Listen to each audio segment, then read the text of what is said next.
Trash covered my lake like a crime scene overnight. I just stood there staring at paint cans and busted tires bobbing where I used to fish with my dad. And my brain couldn't even process it. Then out of nowhere, Paula's across the water, phone up, screaming that I'm the one who did this. My stomach dropped, my hands were shaking, and before I could even get a word out, the sheriff's lights hit the water. Red and blue flashing off garbage bags like some twisted parade. And somehow I'm the villain in her story. Let me know in the comments if you'd have kept calm or lost it.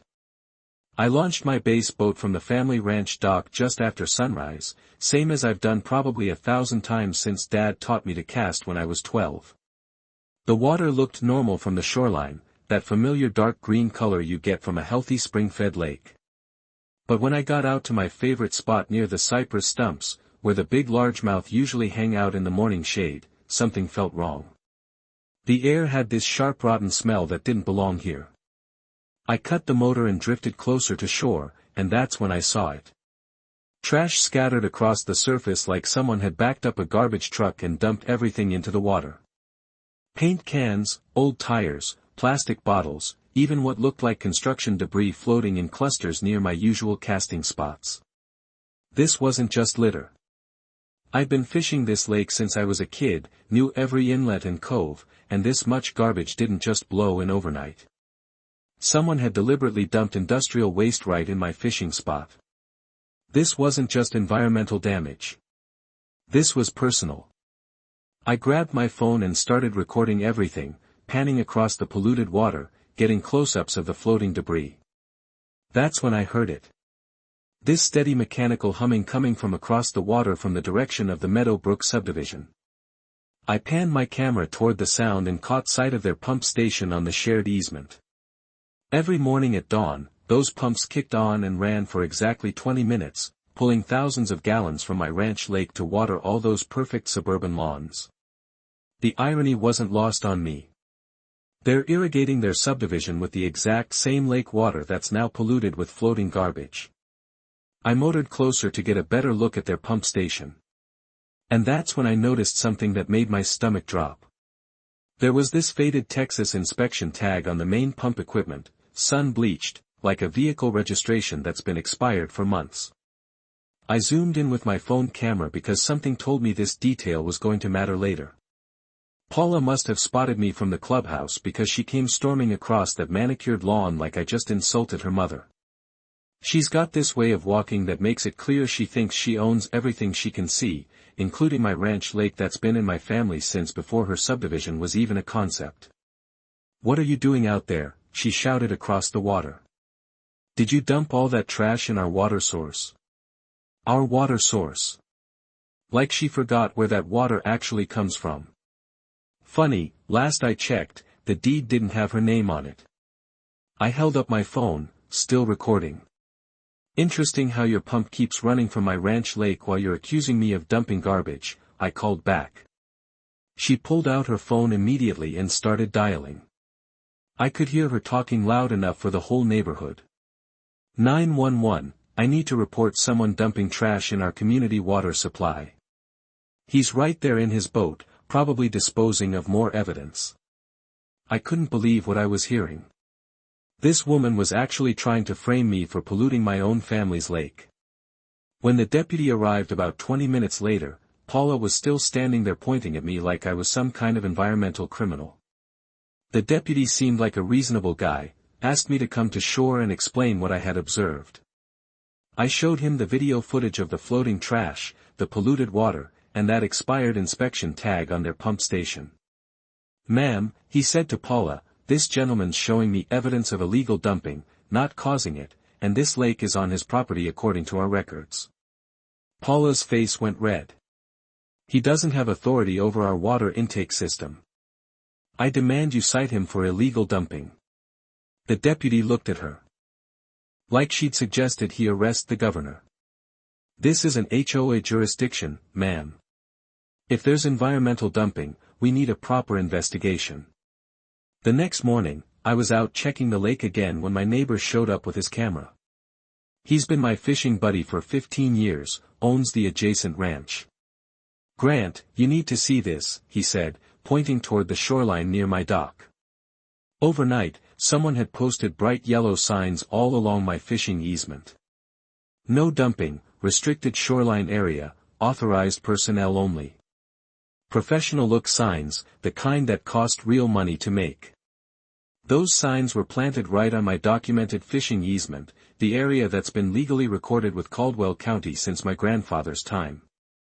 I pulled out my phone and called my property attorney who's handled our family's legal affairs for years. He listened without interrupting, which is his way when he's thinking through legal implications. "Grant, let me be crystal clear about this," he said finally. "The HOA has absolutely no authority over your ranch property or your water rights. None whatsoever. If they're posting signs on your documented easement, that's trespassing and harassment." While I was still on the phone with my attorney, my neighbor called out from near the mailbox. "Grant, you've got official mail. A formal violation notice from the Meadowbrook HOA delivered by certified mail, citing me for failure to maintain shoreline cleanliness standards and contributing to waste accumulation in community water resources. They were actually trying to fine me for allowing trash on my own property. The violation notice demanded I cease all fishing activities immediately and remove my dock from the lake within 30 days or face escalating fines." My attorney confirmed what I already suspected. They have zero authority over your ranch, your water rights, or your fishing activities. The HOA violation notice is completely invalid, legally meaningless paper designed to intimidate. Rather than getting pulled into their harassment tactics, I decided to go through official channels. I contacted Texas County Environmental Health and requested a compliance inspection of the Meadowbrook water system. If they wanted to play the regulation game, we'd let qualified inspectors determine who was actually following the rules. By Wednesday morning, the Meadowbrook residents had started gathering at their pump station, and you could feel the anxiety in the air from across the lake. Through my binoculars, I could see families with young kids, parents holding water bottles up to the light, examining them like they were checking for poison. The trash pollution had gotten worse overnight, and now their precious irrigation system was pumping visibly tainted water onto lawns where children played. Parents were freaking out, finding bottle caps, plastic wrappers, and oily sheen mixed in with the irrigation runoff. One of the residents, a concerned mother, had seen my post documenting the pollution and actually called me directly. "Mr. Grant, we've got trash coming out of our sprinklers and our HOA president keeps saying you caused it. Can you help us understand what's actually happening?" When I arrived at the pump station, there were maybe 20 people gathered around. Paula appeared almost immediately, trying to control the narrative. "This is the man I told you about," she announced to the crowd. "He's been dumping trash in our water source." But before she could continue, I held up my hand and addressed the group directly. "Let me show you where your water actually comes from," I said, pointing across the lake toward my ranch property. "That pump station you're standing next to pulls water from my family's lake every morning at 6:15. Your subdivision irrigates with water pumped directly from my ranch lake, the same lake that's now polluted with floating trash." You could see the realization hitting them like a physical blow.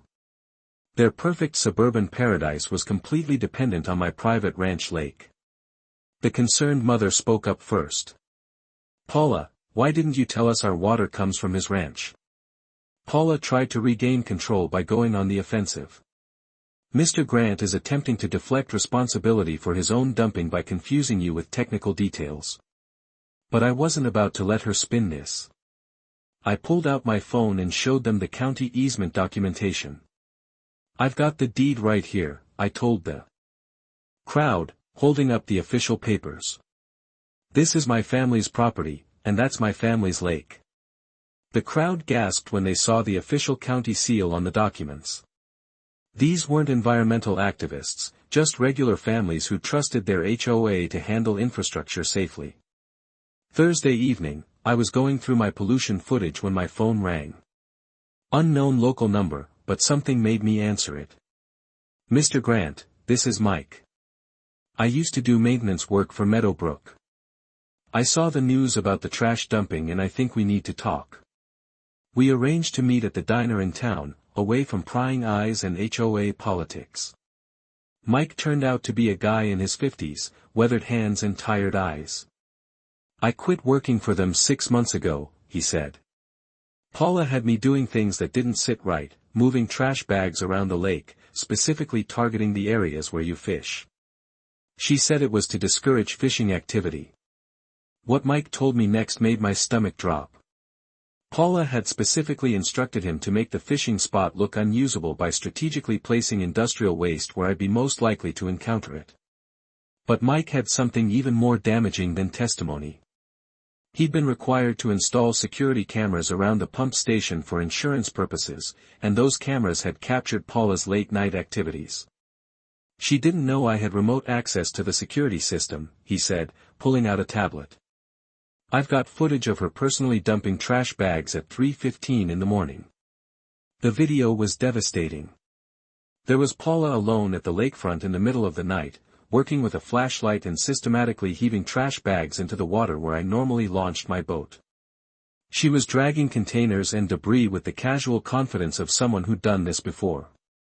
The investigator arrived Friday morning while I was documenting the latest trash accumulation. Professional woman in a business suit, clipboard, and camera. She introduced herself as an investigator from Meadowbrook's liability carrier and asked if I'd be willing to provide my documentation and testimony. Her reaction to the video footage was stunned silence followed by rapid note-taking. Unauthorized dumping of industrial waste by board members creates massive liability exposure, she said. If this resulted in environmental damage, the association's coverage could be voided entirely. The investigator explained that insurance policies specifically exclude coverage for intentional acts and illegal dumping operations. Paula's late-night trash disposal fell clearly into both categories. Monday morning brought a phone call that changed everything. Mr. Grant, this is Rebecca from the local news station. We're investigating environmental dumping issues in East Texas, and your situation has come to our attention. Rebecca arrived Tuesday afternoon with a camera crew and that sharp journalist instinct for finding the real story. But what really caught her attention was when her phone rang during the interview. Mr. Grant, we need to talk about a grant application Paula submitted 6 months ago. Did you know she applied for $50,000 in environmental restoration funding from the Texas Rural Development Authority? Rebecca showed me copies of the grant application she'd obtained through public records requests. The application was for lake shoreline restoration and recreational facility development with specific language about eliminating incompatible land uses and ensuring exclusive community access to water resources. The financial motive was crystal clear now. Paula hadn't dumped trash in the lake out of spite. She'd done it to create an environmental problem that would justify $50,000 in government funding to develop premium lakefront amenities for the subdivision. When Rebecca confronted Paula directly about the grant application, Paula's response was immediate panic followed by desperate damage control. That was just a preliminary inquiry, not a real application, she blurted out. But Rebecca immediately shut her down by showing the signed and submitted grant document while the camera captured her reaction. The paperwork showed Paula's detailed application, including budget projections that specifically required elimination of fishing activities before funding approval. The interview aired Thursday evening and the impact was immediate. Texas Environmental Health issued an emergency cease. Operations order for the Meadowbrook pump station. The district attorney's office announced a criminal investigation into environmental violations and potential grant fraud. Friday morning brought official action that restored my faith in Texas institutions. The inspector from Texas Environmental Health arrived with a formal cease and desist order accompanied by a county attorney and water compliance specialist. The inspector immediately hammered a red sign on the pump house doors, "Operation suspended, illegal dumping investigation." The cease and desist order was comprehensive. All pump operations suspended until full compliance inspection. Paula was personally prohibited from accessing pump station equipment or conducting any environmental activities. The county attorney explained the criminal charges Paula was facing. Operating unauthorized waste disposal without proper permits was a serious environmental violation. Submitting false grant applications constituted fraud. Environmental destruction resulting from illegal dumping carried additional penalties. These weren't civil violations. These were criminal charges that could result in jail time. The Meadowbrook board meeting that afternoon was unlike anything I'd ever seen. Paula attended under advice of her attorney, saying almost nothing, while the board formally voted to remove her as president by unanimous decision. The court-ordered restitution was substantial and personally devastating for Paula. She was required to pay for complete environmental restoration of the ranch lake estimated at $15,000. Water quality testing added another $3,000. Legal fees brought her total liability to over $22,000. Environmental cleanup began immediately under Texas oversight. Professional contractors neutralized the pollution, removed industrial debris, and implemented monitoring protocols. My ranch lake, which had been deliberately contaminated by Paula's criminal scheme, was going to be restored at her personal expense. Paula's sentencing was proportional under Texas law. 6 months probation for environmental dumping violations, $4,000 in fines for illegal waste disposal, community service requirements focused on environmental education. The fraud investigation resulted in a plea agreement that required restitution and permanent disqualification from grant application processes. The new HOA board established a cooperative agreement with me that formally recognized my property rights and water access. They implemented proper oversight procedures for infrastructure operations and established transparent reporting requirements to prevent future abuse of authority. So after all that, I finally got my lake back. Clean water and fish biting again. While Paula ended up drowning in her own mess, fines, probation, and every neighbor knowing the truth. Maybe the real lesson here is that you don't always need to swing harder. Sometimes you just let the weight of their own trash pull them under. If you're still here, I'd love to hear your thoughts down in the comments. What would you have done if it was your lake? And if you liked this story, you can always tap the little thanks button below.